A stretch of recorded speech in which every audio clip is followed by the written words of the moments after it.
Bugün ne günü? Live. Herkese iyi günler arkadaşlar, kanalımıza hoş geldiniz. Beden dili dersi alan Hande Erçel, sayfanın haberine göre Hande Erçel bir yıldır haftada 10 saat İbrahim Çelik ile çalışıyor.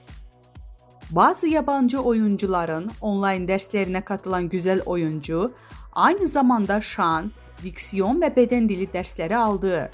Günlerdir izleyicilerinin dilinden düşmeyen Erçel, yapılan yorumlarla ilgili sessiz kalmayı tercih ederken, dün akşam dikkat çeken bir paylaşım yaptı.